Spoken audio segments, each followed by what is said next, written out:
Hi, this is Steve. A few weeks ago, I wrote a blog article about if your spouse is struggling. And that's been on my mind ever since. Because I know a lot of you, and a lot of people you know, have someone that's close to you. It could be a spouse, it could be a kid, it could be a friend, it could be a coworker who's struggling. They're somewhere along the path to addiction. They may or may not even be aware of it yet, and you're worried.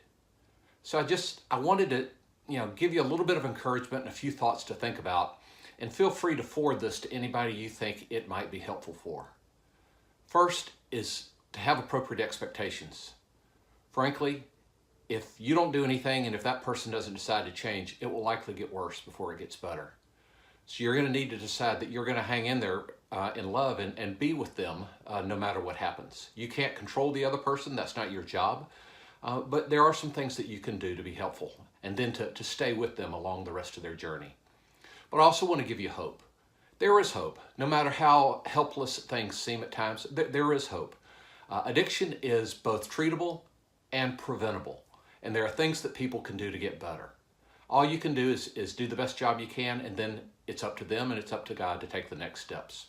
But here are 5 things perhaps to keep in mind as you think about, now what do I do now that we're in this situation?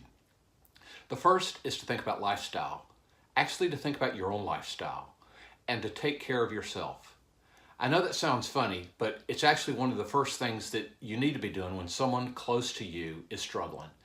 You need to make sure you're living the rest of your life and you're maintaining some sense of serenity and peace, and you have other things in your life, or else you're going to go crazy too. You'll get sucked into the insanity that they are increasingly bringing into their life. So have a healthy lifestyle. The other is deal with your own issues. This might be a great opportunity for you to sit back and think, what do you have going on in your life? Do you have anything that's a compulsive habit or an addiction? And perhaps you can even be a positive example for the other person. So think about your own lifestyle. Second, awareness. Now, certainly their awareness is important, but right now I'm talking about, again, your awareness. And think about the concept of codependency. Almost all of us err in one direction or the other. We tend to err toward control, which is what I tend to do, and where we get angry or think that we can fix every situation or the people around us. Or we err toward enabling, because we love somebody, that we're willing to cover up for the mistakes that they're making, and we think that we're helping them, but we're not. So use the Serenity Prayer to help you know when you need to step back and have the serenity to do nothing, including letting the person you love make some mistakes that are going to have consequences, and when you need to have the courage to step up and step in and do something. So that's the second thing, is awareness. The third is connection. You need to talk to them. Even if you're scared to, even if you're frightened of the consequences, you need to do that. But come at it from a position of empathy, not judgment. Just try to listen and get them to talk about their situation and what's really going on inside and down deep. Use these first conversations just to try to get them engaged. You're not trying to fix them. You're not trying to control them. Just mostly listen and be an encouragement for them. But you need to do something, and it starts by talking to them. And you need to know that doing nothing is a decision.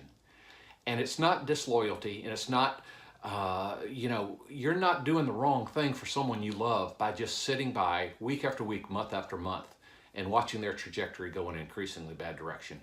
It's an act of love, compassion, courage, and sometimes it's a matter of survival for you to talk to them. And then, depending on how that goes, if need be, to talk to somebody else as well. So that was the third thing, connection. The fourth is education. You yourself need to get some education, and you need to urge them to learn about what are some life management skills they can use to cope with life rather than using a substance to do it. What are the situations and things that trigger that behavior? What are some alternative behaviors that they can take to replace that? And just start to pay attention about what are the things they do and why they do them, so that they can flip some of those behaviors and habits around. So that's some education. And finally, the fifth area is you need to have a plan. Things could get crazy, and you need to have a plan rather than just reacting emotionally, in the heat of the moment. You need to be thinking about what boundaries you need to set, how you're going to handle certain situations. You may need to weigh different alternatives. You should probably be talking to experts and then weighing those opinions together. And if the situation leads toward there being a need for some type of an intervention with the person involved, that needs to be very well thought out and very well planned. So that's not something you just leap into. So you need to have a plan. So think about those 5 areas: lifestyle, awareness, connection, education, and plan. But then know the best thing you can do is to pray for the person involved when they're struggling, because even if they are acting in a way that seems, mean or even cruel to you, just know that they're hurting inside, and know that the situation could turn around soon, or it could take years. And you're going to need to have to surrender, I guess, to those outcomes and be willing to hang in there.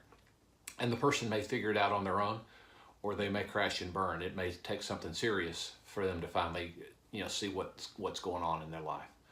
But just, agree that you're going to be in there, you're going to pray for them all the way, and you're going to hang in there and do the very best job you can. And take care of yourself along the way. That's all you can do.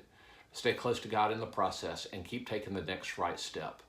And with that, and again, you're not going to be able to fix the other person on your own, but if you're there for them and you're being a guiding light for them, out of empathy and love, you can make a big difference. So I wish you the very best, and I hope it turns out well.